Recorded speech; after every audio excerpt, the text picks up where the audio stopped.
En septiembre de 2020, uno de los peores años para empezar nada, nació Última Fila en Plaza Radio con un objetivo, el de demostrar que se podía hacer crítica y actualidad cinematográfica semanal, de cartelera y desde Valencia, que es una ciudad donde no hay pases de prensa.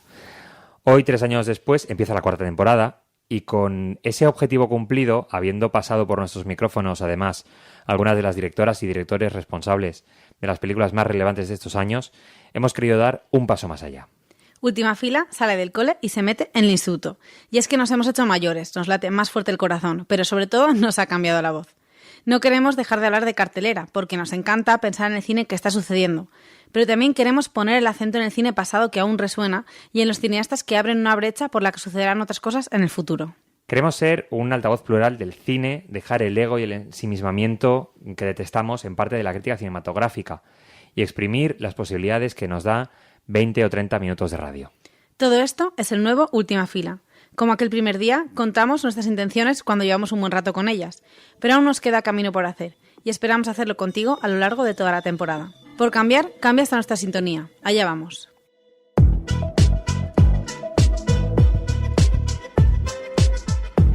Última Fila.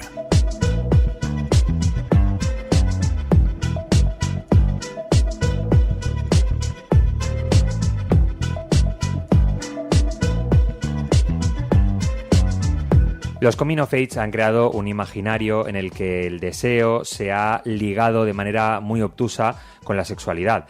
Criatura, la nueva película de Elena Martín Jimeno, busca deconstruir precisamente esto a través de un viaje en el tiempo por 3 momentos de la vida de Mila, la protagonista. Elena Martín se sienta con nosotros en la Última Fila para buscar todas las aristas de esta película, que está llamada a ser una de las grandes revelaciones del año en nuestro país. Y este viernes vuelve a la cartelera Caro Diario, una de las obras maestras de Nanni Moretti. Para calentar a su público y dedicar al estreno de su inminente El Sol del Futuro, nosotros también queremos aprovechar para hacer un repaso por su universo y también teniendo en cuenta los astros. Bueno, no os adelanto más. Esto es Última Fila. Aquí estamos, Clara Gorría y Álvaro Devis, con las energías renovadas. Solo nos faltabas tú, así que empezamos desde la butaca. Nos llamamos Comando Tabaco, pero somos un grupo antitabaco. Fumar da asco. Provocados. Hola, Comando Tabaco. Hola, Fedidier. He decidido enviaros unos días a un retiro. Supongo que será como un cursillo, ¿no? Llamadlo como queráis. Anda, será como unas vacaciones. ¡Qué bien! Aprovechad vuestra estancia, descansad y, ante todo, insisto, trabajad en la cohesión del grupo.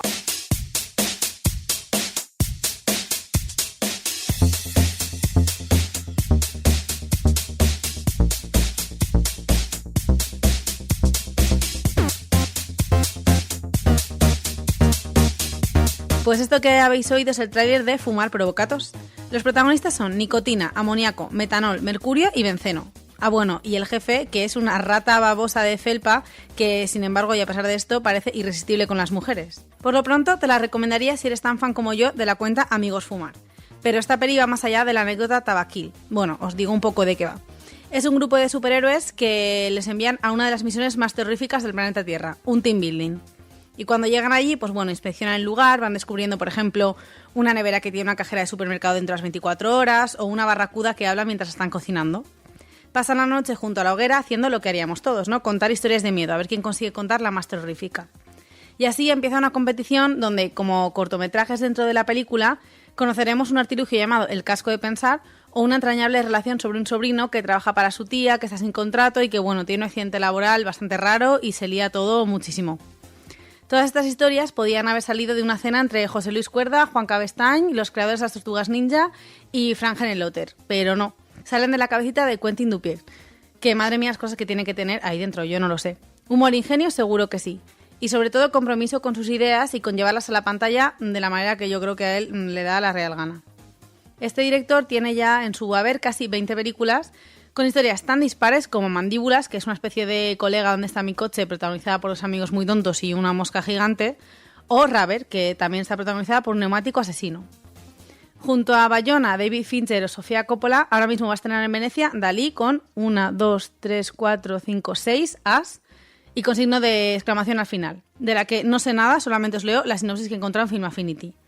Una joven periodista francesa se encuentra en varias ocasiones con el icónico artista surrealista Salvador Dalí, para un proyecto documental que nunca llegó a realizarse. O sea, eso puede ser ya, entre los relojes derretidos, las moscas gigantes y las ruedas asesinas, una locura.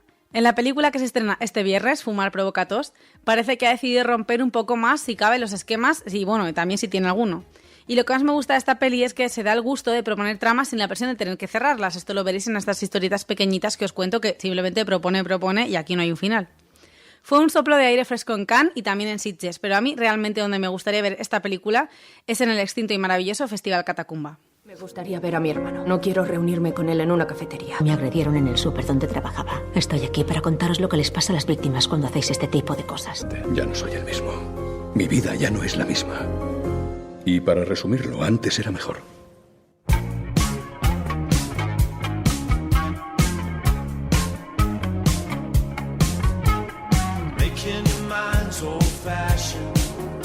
En un momento en el que el debate público sobre casi todos los males de la sociedad se acaban resolviendo en favor de una respuesta punitivista, en Francia se lleva aprobando desde 2014 un programa de justicia restauradora que ofrece a las víctimas y perpetradores de delitos la oportunidad de diálogo a través de sistemas seguros y supervisados por profesionales y voluntarios. En España también ha habido un programa de características similares entre víctimas de ETA y presos de la banda armada. Las dos caras de la justicia, de Jean Herry, retrata en una película poliédrica varios puntos de vista sobre este programa de justicia reparativa. Nassim, Isa y Thomas, sentenciados por robo con violencia, se encuentran con Gregory, Nahuel y Sabine, víctimas de robo. Por otra parte, Chloe, víctima de una violación incestuosa por parte de su hermano, pide entrar en el proceso al saber que éste ha vuelto a su ciudad y puede volver a encontrárselo. Judith, Fanny y Michelle ayudan a unos y a otros a participar en el proceso. Jean Herry, la directora, se pone desde la dirección en la piel de otro profesional al buscar ser aséptica y buscar que en la representación no tome parte si quiere contar con rigor aquello que ocurre en estos encuentros. En el film hay ira y esperanza, silencio y palabras, alianzas y desamor, conciencia y confianza recuperada, y con cierto realismo se permite no tener la obligación de acabar siempre con una reparación limpia, pero tampoco ser cruel. De la película destacamos una cara y una cruz. Por un lado, el poder de desplazar no solo el imaginario, sino todo un sistema lingüístico que lo apoya y nos lo trasladan de manera inconsciente a través de tertulias, de verborrea política y de debates de sobremesa.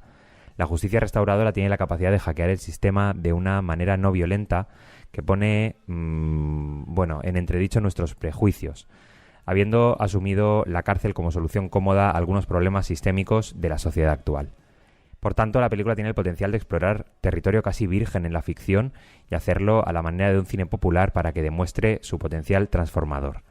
Por otro lado, y de manera inevitable, la posición de la directora por formar parte de esa reparación no le permite poner lo suficiente de ella y a veces se echa en falta algo más de corazón. Todo tiene que estar tan equilibrado que la película parece dirigida precisamente por uno de esos profesionales que responde por método que comprende todo lo que ha pasado.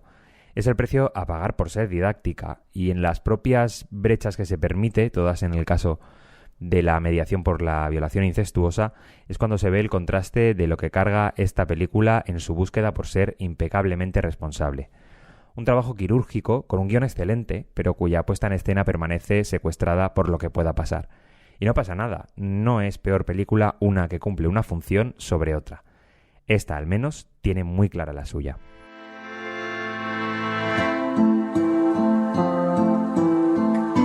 Quin conte expliquem? Mila. No, que m'expliquis un conte al papa. Va, Mila, que a mi em fa il·lusió explicar-te un conte. Al papa. El papa s'està rentant les dents. Papa. Gerard! Ara vinc. Ai, papa. Papa. Què? Papa. Conte. Qui vol que li expliqui un conte?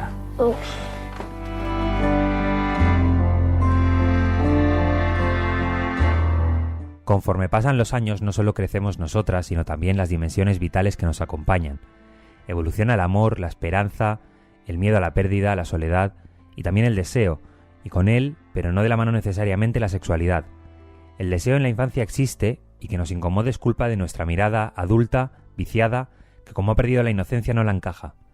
El deseo en la adolescencia es complejo porque está en tránsito y el discernimiento se despeja desde la otredad, desde el cuerpo que tocamos o deseamos de otras personas, pero también desde la mirada externa que nos atraviesa y es capaz de mover montañas en nuestra autoestima. El deseo en la adultez es la suma de las experiencias vividas junto a todo un complejo sistema de dominación y normalización que genera el trauma, las filias y las fobias. Y todo esto cabe en una película, Criatura, de Elena Martín Gimeno, ganadora de la pasada quincena de realizadores en Cannes. En su segundo film explora 3 momentos de la vida de Mila a través de su deseo. Primero como naturalidad, segundo como puente a la adultez y tercero como herida. Sobre todo eso, pero también sobre la representación de la sexualidad en edades tempranas desde el cine y otras capas que contiene esta película, hablamos de Criatura con su directora, Elena Martín Gimeno.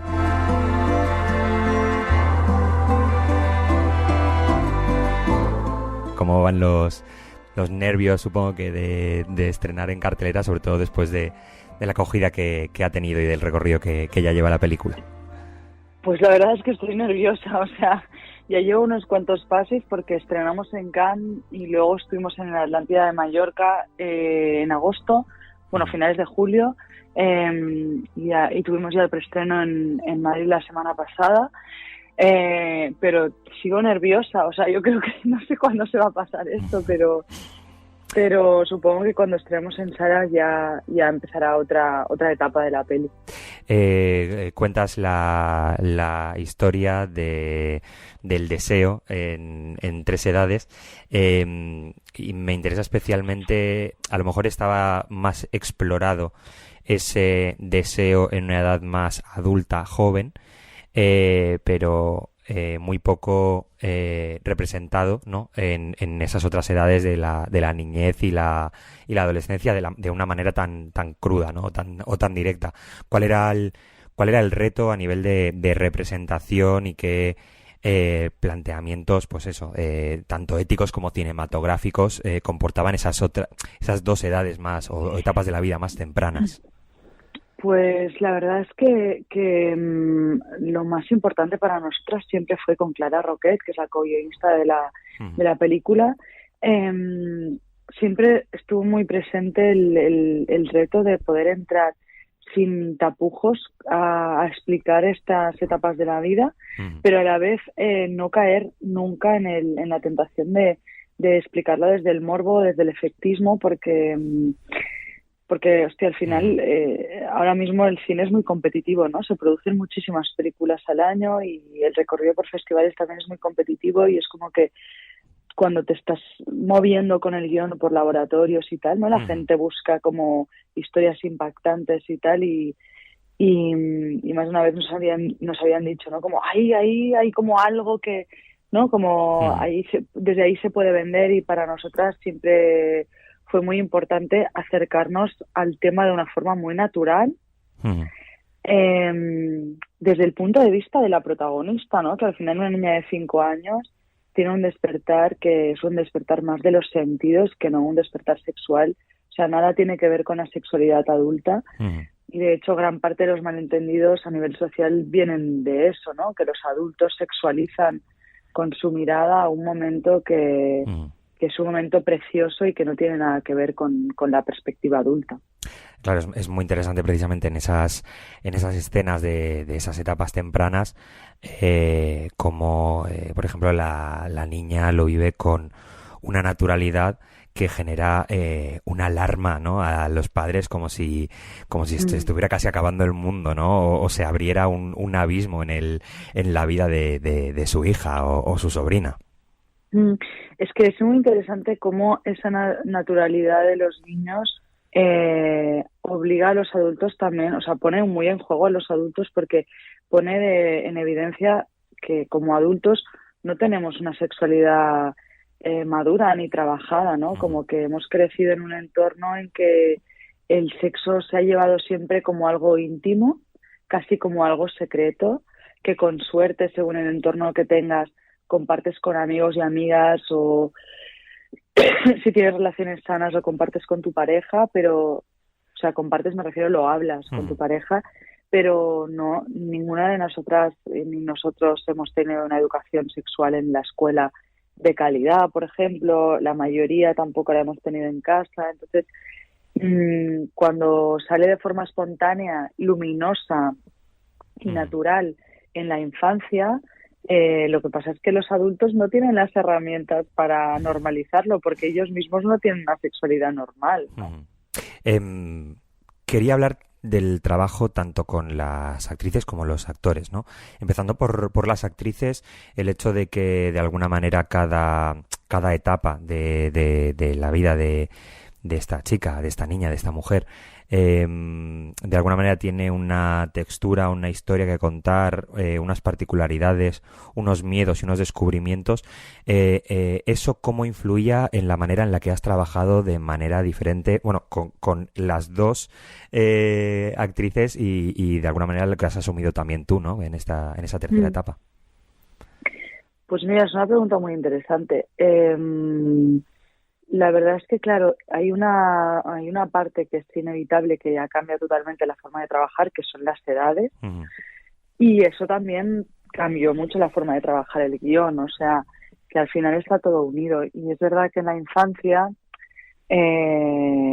como que la parte más complicada, o la que le añade una capa de complejidad y la que lo hace delicado, es la mirada que los adultos tienen sobre esa niña, pero realmente la niña, hay mucha parte de la película que ella está en su mundo con sus juegos y sus descubrimientos. Entonces el trabajo con ella pasó, por hacer un casting pues muy minucioso con Irene Roqué, en el que buscábamos una niña que estuviera pasando por esta fase, o sea, una niña que todavía no hubiera cruzado el umbral de la vergüenza, ¿no? Como que no hubiera entrado en esta época más de castración en la que le da puro el contacto físico, no sé qué, ¿no? O sea, que era una niña que en los castings hacíamos pruebas como, por ejemplo, yo decía, mira, yo soy tu madre y tú eres mi hija y yo estoy durmiendo en la playa y tú tienes mucho hambre y quieres que regresemos a casa. Y entonces me puedes despertar haciéndome cosquillas, saltando encima, pegándome con este cojín, hablando, lo que quieras, pero me tienes que despertar, ¿no? Y entonces había las niñas que se ponían a 1 metro y te tocaban el hombro con el dedo, y había las niñas como Mila Borràs, ¿no? Que saltaban encima, que hacían cosquillas, que incluso se permitían ser agresivas y pegaban y no sé qué. Entonces ya nos daba pistas de, vale, pues esta niña está en esta fase, ¿no? Entonces se trataba como de acompañarlo con mucha delicadeza, con ayuda de coordinadoras de intimidad, una coach y sus padres, que es un elemento clave. Y luego que la verdad es que Mila Borràs es una actriz increíble y no hay apenas improvisación. O sea, en la infancia es todo diálogo y ella se lo aprendía y lo interpretaba maravillosamente. Y también gracias a Marc Cartañà y a Carla Linares, que son los padres los actores que interpretaron a los padres en la infancia, que fueron grandes compañeros de la niña también. En el caso del trabajo con los actores, la película no solamente habla de ese descubrimiento, ¿no?, femenino, sino también habla de la incomunicación de los hombres, ¿no? Y es muy interesante cómo, tal vez de alguna manera también en ciertos momentos de la madre, ¿no? Pero es muy interesante la dislocación que hay entre el rostro y lo que se ve claramente que están pensando los hombres y el guión, ¿no? Que se ve en su rostro como están diciendo algo que ni siquiera ellos se creen, ¿no? Sobre todo en el personaje de Oriol Pla, ¿no? Cuéntame también cómo ha sido ese trabajo actoral con ellos, gestionando esa dislocación entre una capa y otra, ¿no? Es que he tenido tanta suerte con los actores, me doy cuenta contestando entrevistas, que es como, son buenísimos todos y muy buena gente y muy buenos compañeros, o sea, ha sido increíble. Pues con Oriol la verdad es que el trabajo, o sea, es interesante también hablar con él si tenéis la oportunidad en algún momento, porque claro, su trabajo fue muy difícil porque, bueno, por un lado había un reto muy fuerte que era que lo hablamos con él, porque él y yo ya éramos colegas antes de hacer la peli. Sí. Y ya cuando estábamos escribiendo la última versión de guión, él nos dio feedback, de hecho, sobre el personaje de Marcel y tal, y ya estábamos en conversaciones. Y fue muy importante el trabajo para entender a Marcel, humanizarlo, hacer que sea un personaje complejo, ¿no? Porque hubiéramos podido caer en la tentación de que fuera un personaje como funcional, que le sirviera de rebote a Mila, pero no que no tuviera su propia identidad, y era muy importante en guión, tanto para el personaje de Marcel como para el personaje del padre, que entendiéramos sus heridas, porque son personajes clave en la vida de Mila. Y simplificarlos hubiera sido simplificar el conflicto de la peli, y para mí era muy importante también reflejar los hombres que me rodean, ¿no? Que es que al final seguro que hay gente que usa su privilegio para hacer daño adrede, pero la realidad de la mayoría de los hombres es que han sido educados en el patriarcado, y que todos los que a día de hoy están intentando redefinir su identidad y su masculinidad se encuentran en estos sitios, ¿no? De unos sitios de contradicciones, en un lugar de estoy esforzándome pero no sé muy bien hacia qué dirección y no sé cómo cuidarme y a la vez estar pues trabajando y deconstruyéndome. O sea, es como que la masculinidad está en un momento súper interesante y súper fértil, y con Uriol las escenas las trabajamos mucho desde allí, y él aportó mucho también de su perspectiva. Y también hizo un trabajo muy interesante de, bueno, aparte de, claro, las escenas con Uriol son súper difíciles, porque son escenas de desnudo muchas veces, escenas de sexo que tienen una carga emocional y un conflicto que ya de por sí es súper ambicioso. Y aparte él estaba conviviendo conmigo, que yo no era solo su compañera, sino era su directora. O sea, que era un reto, un triple salto mortal.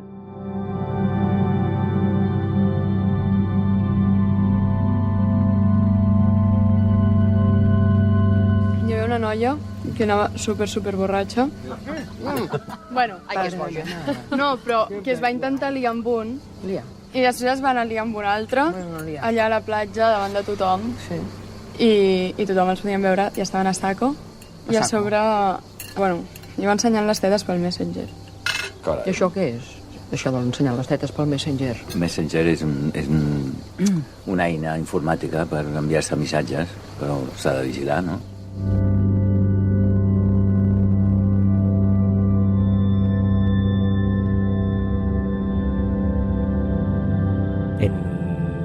La película, más allá de... O sea, más allá de este reto, ¿no? De gran reto de abordarlo desde el guión y la dirección, que por tanto ha sido un desafío para vosotras, tanto para Clara como para ti, también es un reto al espectador, ¿no? Por esto que decías de la manera en la que los adultos sexualizamos o tenemos una mirada sexualizada, es un reto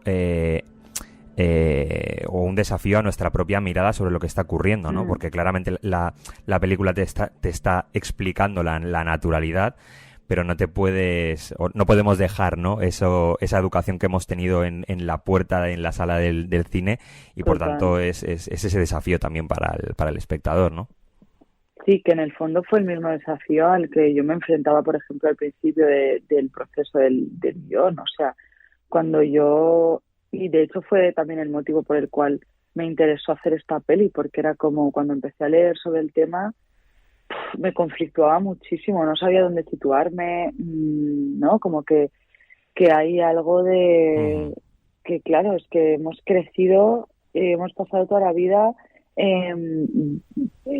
realmente sin gestionar esta parte, ¿no? Como que nuestro deseo es algo que no está naturalizado, entonces es muy difícil, y la relación entre sexualidad e infancia es algo que culturalmente es un tabú tan heavy que enfrentarnos a ello es muy incómodo a momentos. Y yo lo puedo entender, porque yo durante el proceso también tuve que... Para mí ha sido un proceso maravilloso porque he crecido mucho como persona. Yo no soy madre, por ejemplo, y ahora me siento más preparada en ese sentido, porque realmente ha sido una cosa de, hostia, me he empapado tanto de lecturas, conferencias, y luego también que si el casting, el rodaje, la convivencia con los niños, aprender a protegerlos, porque claro, hablar de estos temas es muy, muy importante, pero proteger la infancia también, ¿no? Claro. Entonces, aprender a combinar estos elementos, que es posible combinarlos, y eso también es lo bonito, es muy interesante, pero es verdad que viendo la peli estás encontrándote por primera vez, a no ser que seas una persona que tienes un entorno donde esto ya está muy hablado, o que lo hayas trabajado en terapia, o que seas terapeuta o sexólogo, que también me ha pasado gente que se ha acercado después de de los pases, en plan, hola, soy psiquiatra y claro, esto era muy interesante, no sé qué. Te quería preguntar precisamente por de qué manera, o sea, tenemos la suerte de que en los últimos años el feminismo no solamente ha generado mucho impacto mediático y nos ha enseñado mucho, sino que además también ha dado el salto de complejizarse mucho, ¿no? Y ahí hay un aprendizaje de todo el mundo, ¿no? Y te quería preguntar, por lo que decías anteriormente de esos aprendizajes, ¿cuánto hay en ese proceso de escritura entre Clara y tú de aprendizaje, de política, de debate entre vosotras, etc., ¿no? Muchísimo, y fue constante. Y no solo con Clara en el guión, que esto fue como seguramente el momento más intenso porque estábamos concentradas en ello, sino también luego, sobre todo en montaje, por ejemplo, sí, con Ariadna Rivas, o también en preproducción, hablando con la coach, con las productoras, con las coordinadoras de intimidad, surgían debates súper interesantes.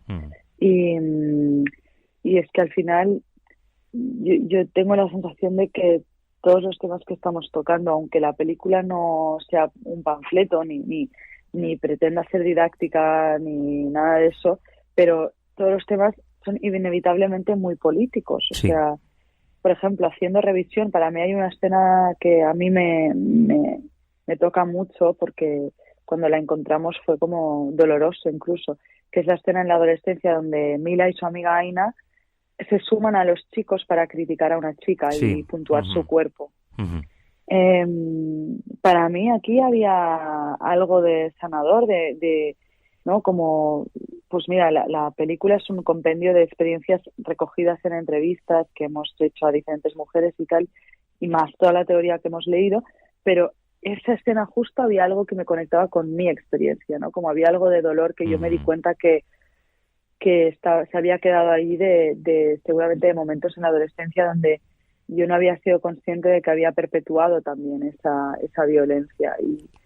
Y para mí la única manera de poder estar de una forma verdadera y sincera en toda esta revisión es la de hacer autocrítica, y no solo eso, sino también habitar los lugares como incómodos, indefinidos y contradictorios, porque estamos en este momento y a mí me parece súper fértil y maravilloso. Totalmente. Dos preguntas rápidas. Háblame de las escenas oníricas, que de alguna manera cortan narrativamente de manera muy clara pues ese viaje, ¿no? También hay obviamente un trabajo de montaje con los tiempos narrativos, pero esas escenas, ¿cómo se concebían o de alguna manera cómo cambiaba el proceso creativo en relación a las escenas que eran pues más realistas, ¿no? Siempre estuvieron bastante mezcladas. Fue a la que empezamos a dejar leer el guión y luego a la que hicimos pruebas de montaje que entramos más en conflicto con esas escenas, porque generaban algo muy curioso, que había gente que decía, son mis favoritas de la peli, y había gente que decía, me sobran en la peli. Y era como, wow, o sea, realmente digamos que no dejan indiferente, ¿no? Y para mí fue guay recibir este feedback, porque me obligó a hacer un poco de análisis de qué significaban para mí. Y me doy cuenta que, claro, es que hacer una película sobre el deseo y no permitirse entrar en un espacio subjetivo, ya no lo defino como sueños o tal, porque hay cosas que son más fantasías que sueños, ¿no? O incluso imágenes mentales que no vienen de una persona dormida, ni una persona masturbándose, ni nada, sino que son como imágenes mentales que aparte podrían ser de la adulta o del adolescente o de la niña, no sabes, porque están ahí como navegando, ¿no?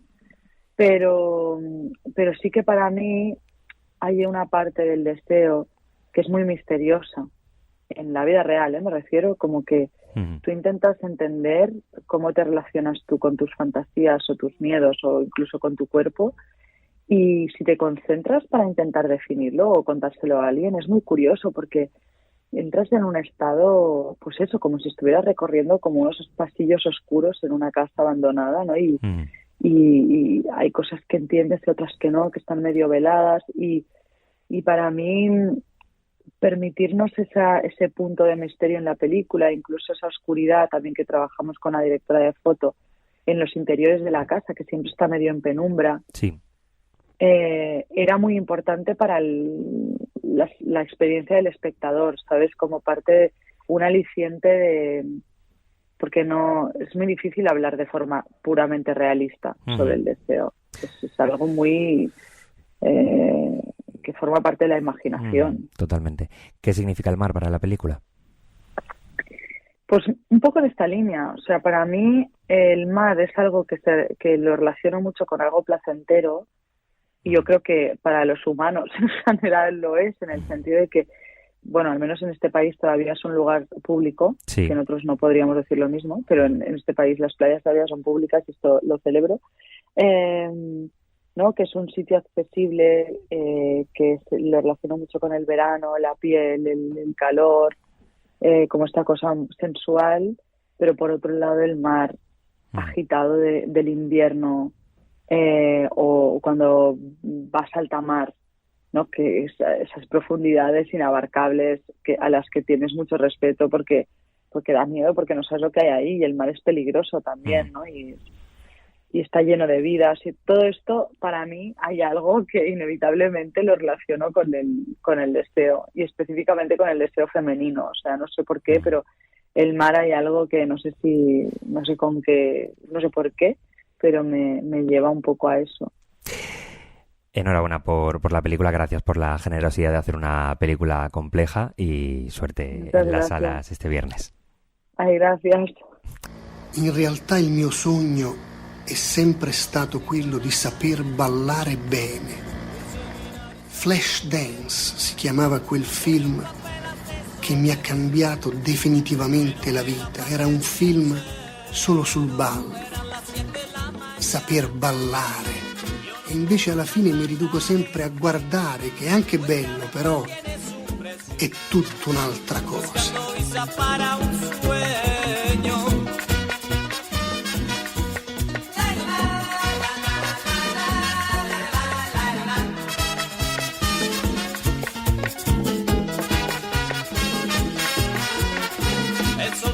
Hay películas que son paradas obligatorias en el tren de la cinefilia, y lo siento, no se me ha ocurrido una metáfora mejor esta tarde. Así es, el tren de la cinefilia. Para mí una de estas películas fue Caro Diario, o Querido Diario para los que no sepáis idiomas. En mi época de adolescente de cinefilia más voraz, de repente abrí la ventanita de Caro Diario, que me enseñaba un poco cómo ser adulto o cómo hacer cine adulto, y que no tenía por qué entrar dentro un poco del esquema que yo tenía en mente. Por primera vez pensé que se podía vivir y rodar películas basándome solo en la elegancia cotidiana. Igual que a mí, al público italiano de 1994, pues se ve que también les gustó. Puede que también se vieran reflejados y reflejadas en esta comedia tan cercana, y eso les despertó la misma sorpresa y la pasión que me despertó a mí. Esta película es un diario íntimo, donde el personaje es el propio Moretti, y está estructurado a través de 3 capítulos en Mi Vespa, Islas y Médicos. Está como entre lo ácido y lo ingenuo. Y es una peli que, sin ir predispuesta a ver una película poética, de repente crea una sensación hipnótica, con un movimiento de plano de repente o un encuadre sin más, que no tiene dentro una acción dramática o nada que haga avanzar la trama, pero te da un estendalazo. Y además es que fue muy reveladora en cuanto a mi relación también con el propio cine. Me vi muy reflejada en el momento más inesperado del día, que de repente me pongo a pensar en la muerte de Pasolini sin venir a cuento. Este paseo homenaje que hace Moretti con la moto roja, que ya es súper icónica, para mí fue antes y un después. Caro Diario, ho tenuto tutte le ricette accumulate nel corso di un anno e ho tenuto anche tutti gli appunti che di volta in volta prendevo quando incontravo i medici. Quindi nulla di questo capitolo è inventato. Prescrizioni di farmaci, incontri con i medici, conversazioni con loro. Un giorno cominciai ad avere prurito, soprattutto la notte. Io la chiamavo urticaria, però non era urticaria. Nanni Moretti nació el 19 de agosto de 1953. Quiero decir, Nanni Moretti es Leo. Y aunque en este programa somos más de fantasmas que de horóscopos, vamos a hacer una excepción y vamos a inaugurar, y creo que clausurar el mismo día, el análisis cinematográfico astrológico de este autor total de magia intimista. A ver, os cuento. Tradicionalmente los rasgos positivos de Leo son optimista, o sea, 100% sí. A pesar de que Nanni Moretti se quiere presentar como a veces como un neurótico o un preocupado, en sus películas, las más cómicas y también las más dramáticas, como son 3 pisos o El cuarto del hijo, Muestra un gran aprecio a la vida, y yo creo que alguien que busca la belleza todo el rato como este director tiene que ser por fuerza optimista. Sigo, apasionado. Nanni Moretti tiene 2 pasiones, el cine y el waterpolo. Más adjetivos, ingenioso y creativo. Mejor juzgad vosotros y vosotras mismas. Into the ring for you. And if you want to... Pero no solo me gusta ver las casas desde fuera. De cuando en cuando, me gusta ver cómo son por dentro. Y entonces, pulso un timbre. Y digo que estoy buscando exteriores para una película. El dueño de la casa me pregunta, ¿de qué trata la película? Y no sé qué decirle. Esta película es la historia de un pastelero trotskista. Un pastelero trotskista en la Italia de los años 50 es una película musical. Un musical.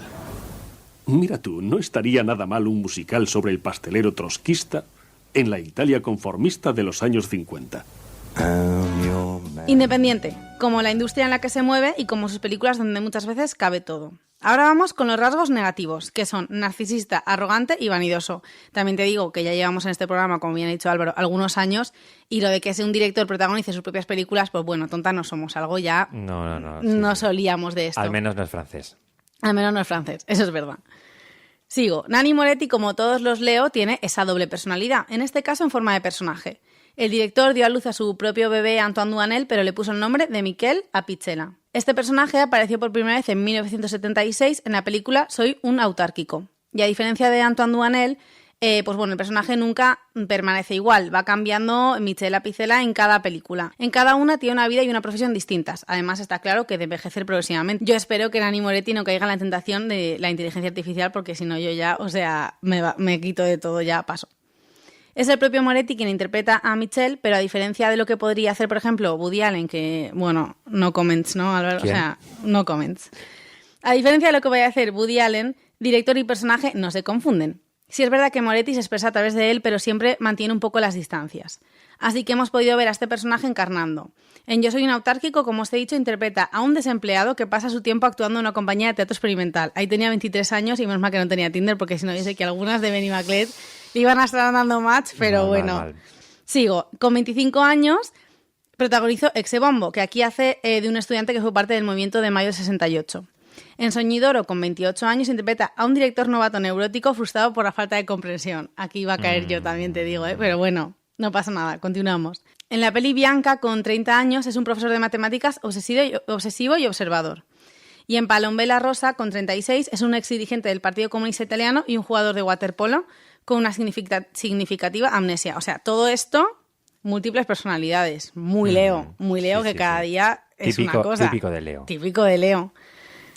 Y bueno, voy a acabar con lo que me ha parecido más fuerte, y esto ya no es que lo haya buscado en una cosa de Google random, es que me he metido en la web de Esperanza Gracia y dice textualmente: Leo irradia energía por los poros de la piel.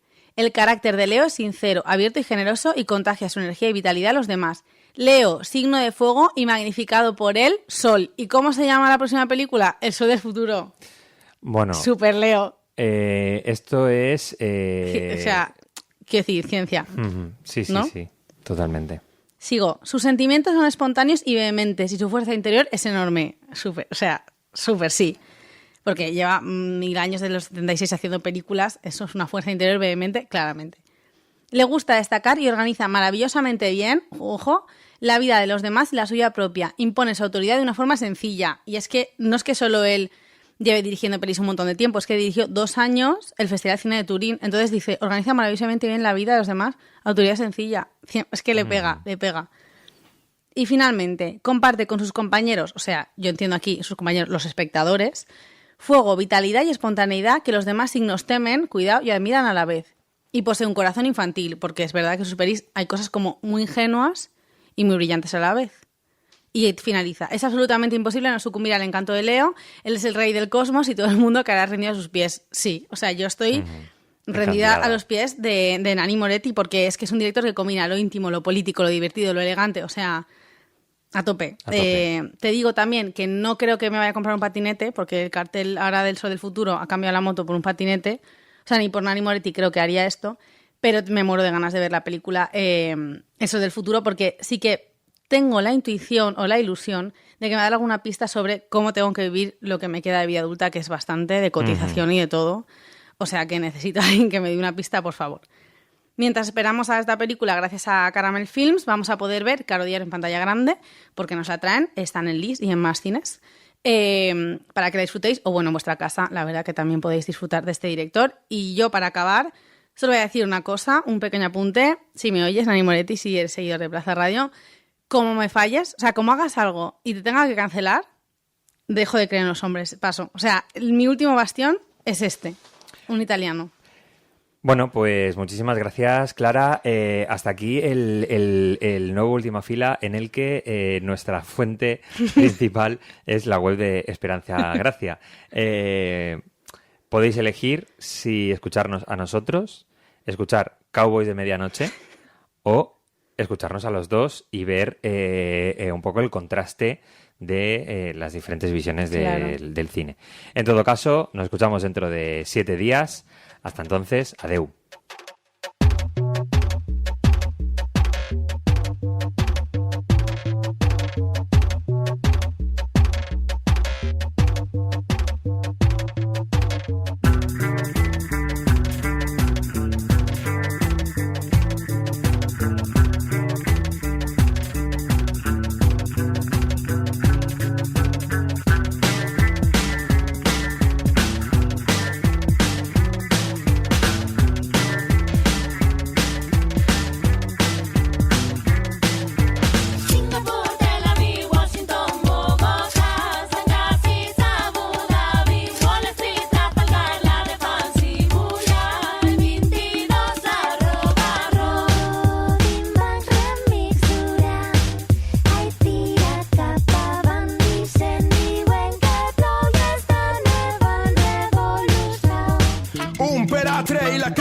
Per agrannar, pugiati in roda, Sonia che farà man revolução, trendiano on my show.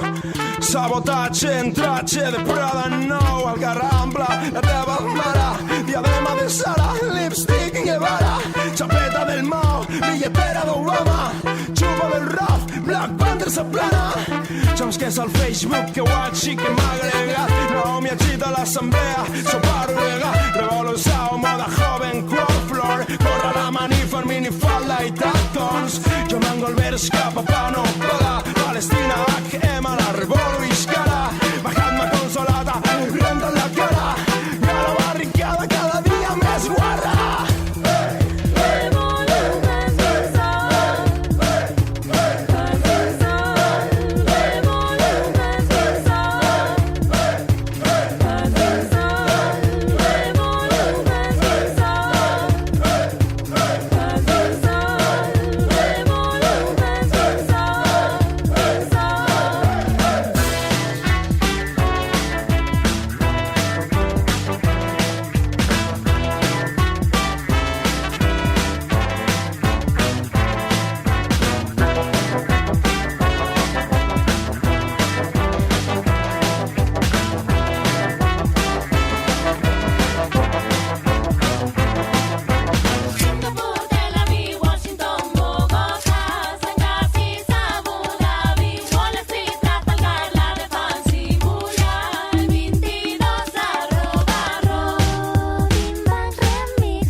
Per agrannar, pugiati in roda, Sonia che para, man, revolução, trendiano on my show.